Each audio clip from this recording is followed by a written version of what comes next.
आमची परीक्षा झाली ती 3 टप्प्यात परीक्षा झाली होती.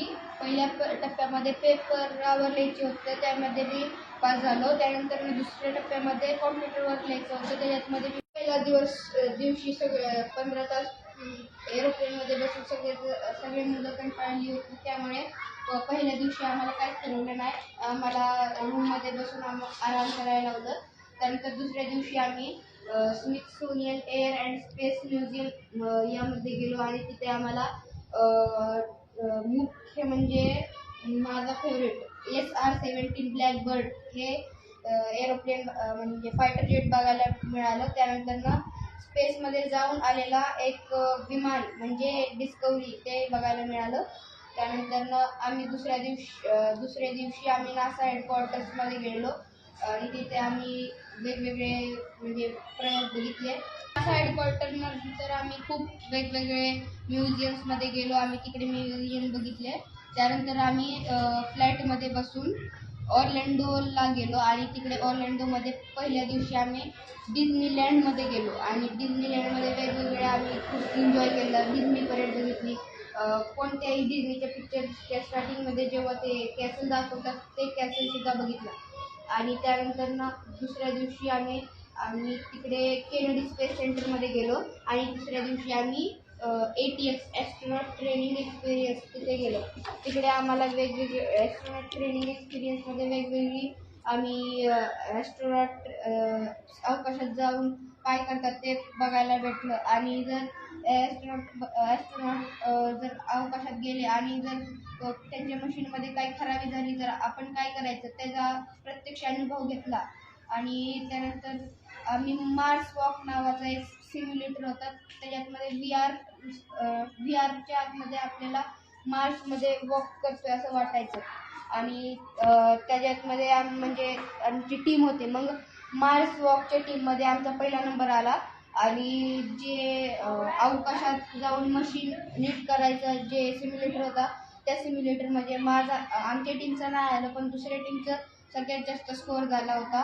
आणि त्याच्यामध्ये माझ्या मित्रांनी सगळ्यात जास्त स्कोअर म्हणजे कोणत्याच मुलाचं स्कोअर 150च्या पुढे गेलं नव्हतं आणि त्यांनी 275 स्कोअर करून दाखवलं. आणि त्यानंतर आम्ही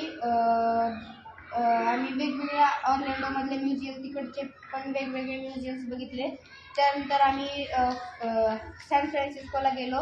आम्ही तिकडे खूप एन्जॉय केला आणि तिकडे आम्हाला म्हणजे एक टीम आली ती भेटायला, त्या इंडियाचेच होते आणि ते आम्हाला भेटायला आले. त्यांच्यामुळे आम्हाला ज्या ठिकाणी जायचं नव्हतं त्या ठिकाणी पण जायला भेटलं आणि आम्ही खूप एन्जॉय केलं.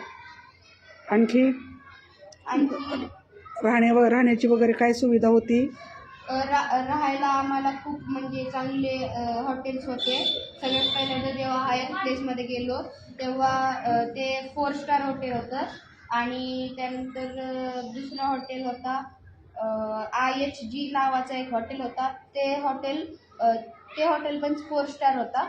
आणि त्यानंतर आम्ही जेव्हा सॅन फ्रान्सिस्कोमध्ये हॉटेलला थांबलो ते हॉटेलचं नाव होतं क्राउन प्लाझा आणि ते IHG नावाचीच कंपनी त्याचा कार्ड होता. आणि तो हॉटेल 5 स्टार होता. आणि जेवणामध्ये काय काय होतं तरी स्पेशल आम्हाला तर असं नाही, म्हणजे आम्ही इंडियामध्ये जास्त कधीच पिझ्झा बर्गर नाही खाल्ले आणि तिकडे जर गेल्यावर आम्हाला पिझ्झा बर्गर खायला भेटतं. त्याच्यामध्ये आम्हाला आणि इंडियन काय होतं फूड तिथं?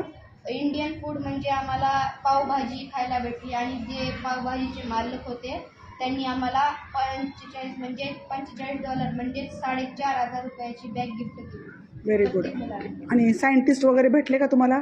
हो, आम्हाला जेव्हा आम्ही स्मिथसोनियन एअर अँड स्पेस म्युझियममध्ये गेलो तेव्हा आम्हाला बेरी नावाचे एक सायंटिस्ट भेटले. ते एक इंजिनियर होते. त्यांनी वेगवेगळ्या विमानांचे म्हणजे प्रोजेक्ट केले, वेगवेगळे विमानाची डिझाईन बनवलेली.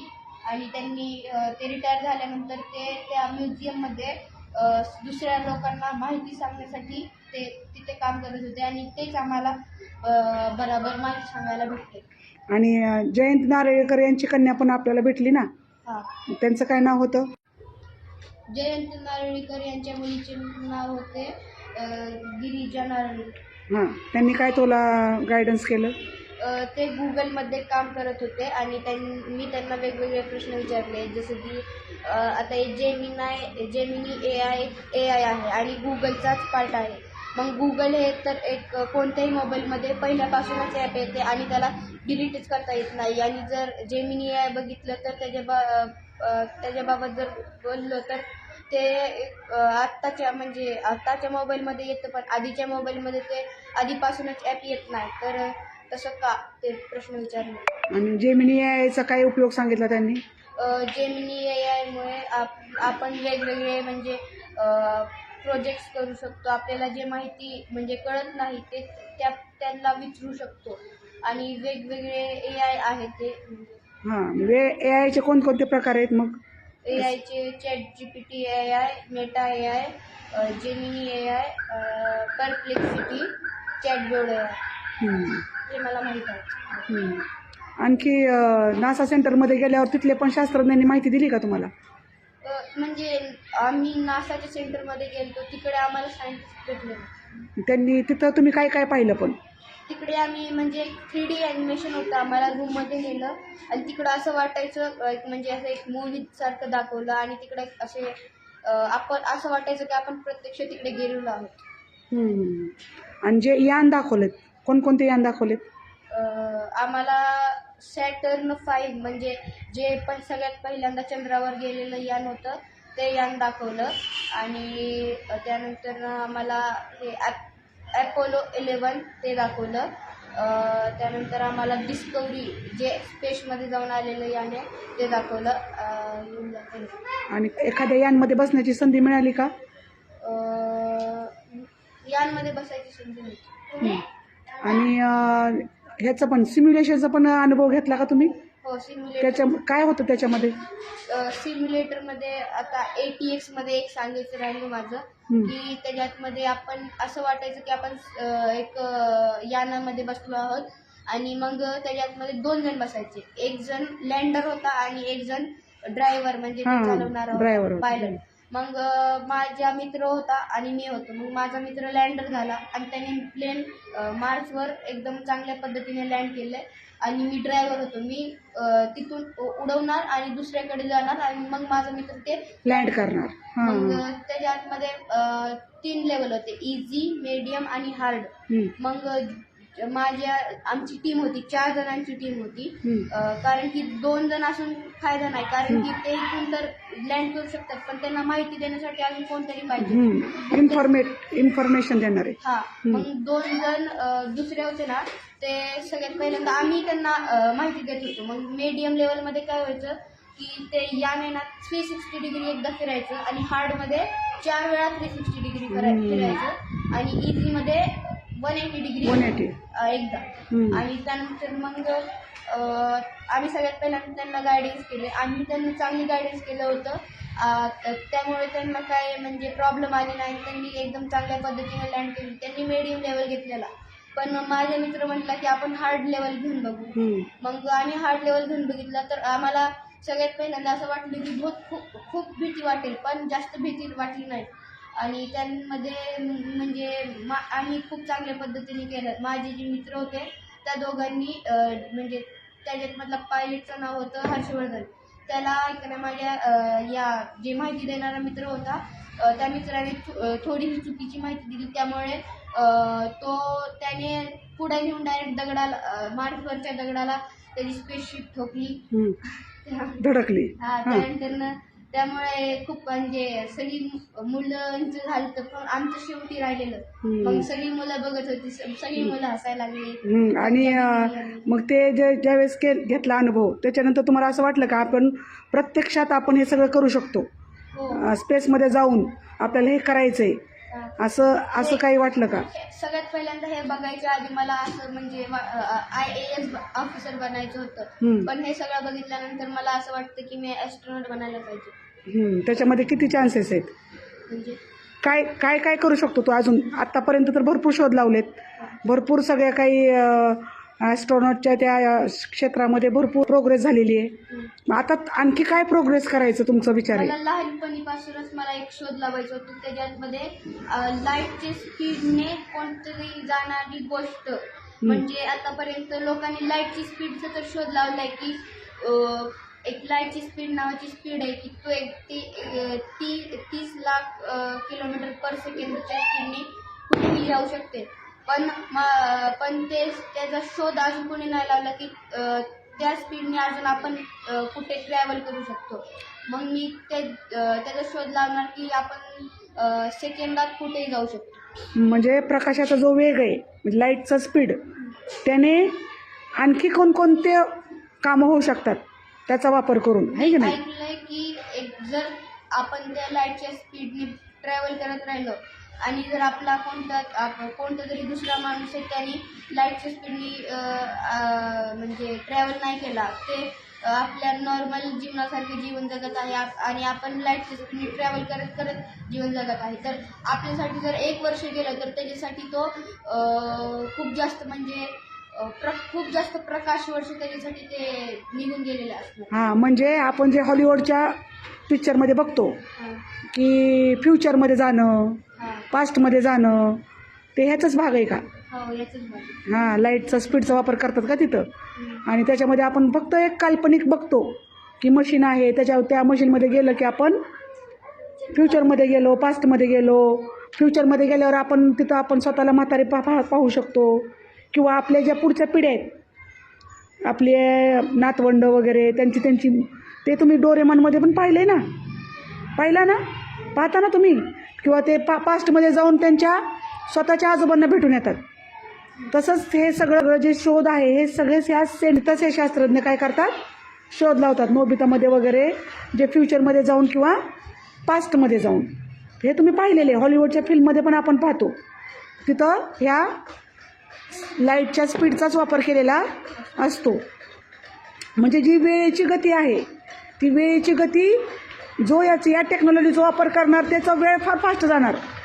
ते आपल्यासाठी जर 1 वर्ष असेल, म्हणजे जो वापरतो आहे त्याच्यासाठी, तर इतर लोकांसाठी तो अनेक हजारो वर्षांचा तो म्हणजे लाईफ असेल त्यांची. असे शोध असतात. तर हे तुला तिथं गेल्यावर आणखी डीपमध्ये भरपूर कळालं. हो. आणि मला अजून एक रहस्य म्हणजे जाणून घ्यायचं आहे की लोक म्हणतात जर तसं ट्रॅव्हल फ्युचर आणि पास्टमध्ये जाणे जर पॉसिबल झालं, तर जर आपण टाईम मशीन बनवली आणि जर टाईम मशीन आपण पास्टमध्ये गेलो आणि जर ते आपल्याच पंजोबाच्या किंवा आजोबाचे आजोबा त्यांच्या जर अंगावर पडली ती टाईम मशीन, तर तेच मरणार. मग आपण कसं काय जन्मलो, हे मला रहस्य जाणून घ्यायचं. तिथे गेलो तुम्ही पण तरी मला ते म्हणजे त्या प्रश्नाचं उत्तर अजून भेटलं नाही. ते जर आपण जेव्हा पास्ट आणि फ्युचरमध्ये जेव्हा ट्रॅव्हल करणार तेव्हाच कळतं. आणखी तुला आता असं वाटतंय का ह्याच्या पुढं, मग तुम्ही व्हिजिट केलेली आहे नासाला, त्याला तुम्हाला एक मोठा अनुभव मिळाला आहे, तर याचा वापर भविष्यामध्ये करताना त्याची सुरुवात कशी करणार आहेस? पण तू आता मी त्याची सुरुवात अशी करणार की ते वाईट लोकांच्या हाती नाही गेला पाहिजे आणि आपल्या भारत देश त्याच्यावर प्रगत व्हायला पाहिजे, ना की आपल्या भारत देशाला लोक नावं ठेवायला. भारत देशाचं नाव झालं पाहिजे. त्या शोधाचा वापर चांगल्या गोष्टींसाठी झाला पाहिजे, वाईट गोष्टींसाठी नाही झाला पाहिजे. आणि आपल्या देशाचं नाव आपण जेवढं उज्ज्वल करू तेवढा त्या शोधाचा उपयोग आपल्याला होणार आहे. पण त्याची सुरुवात तू कशी करणार आहे? प्रश्न कळाला का? आता तू तिथून आला आहे, आता याच्या पुढे तुझं काय मोटिव्ह राहणार आहे? रोजचं जी रुटीन आहे त्याच्यामुळे त्या बदलाची सुरुवात तर एकदम होणार नाही आहे. बदल ते सुरुवात कशी करणार आहे? रुटीनमध्ये काय चेंज करणार आहे आता तू? माझ्या रुटीनमध्ये मी म्हणजे कधी बी काय थोडंसं मला दुखापत झाली की मी लगेच शाळा बुडवायचे. मी कधीच शाळा बुडवणार नाही, म्हणजे असं कोणत्याही फालतू कारणांमुळे मी कधीच शाळा बुडवणार नाही. आणि मी आधी जेवढा अभ्यास करत होतो त्याच्यापेक्षा खूप जास्त अभ्यास करणार आणि ते बी समजून घेऊन अभ्यास करणार. आता याच्या दरम्यान जो तुझं अभ्यासात नुकसान झालंय, तर त्या अभ्यासात नुकसानाची भरपाई कशी करणार आहेस तू?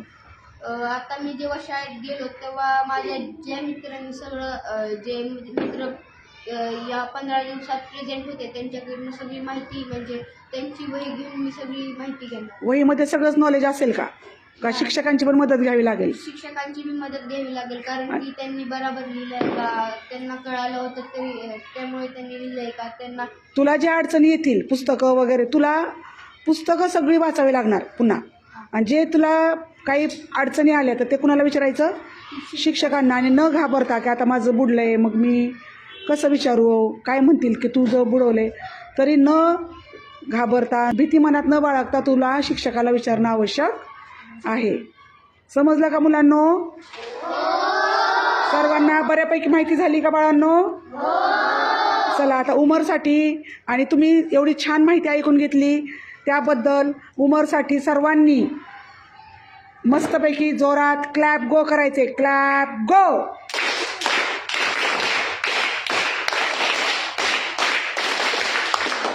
Very good. थँक्यू. तुम्ही पण म्हणा थँक्यू. वेलकम. छान.